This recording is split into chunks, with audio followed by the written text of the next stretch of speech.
Guys, ang muksi tayo ng kuan, pamain. Ang pamahila ako ng ano ito. Ito, maliliit na isda para pamain sa mga malalaking isda. Yan, kung dawi kasi ito ngayong paumaga pa eh. Yan na. Dahil lang dito, anong kawil, mga maliliit ang kawil. Yun, malaglag yung iba.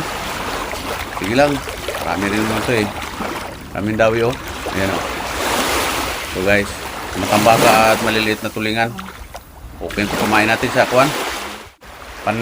Panadtad o buhay na pamain.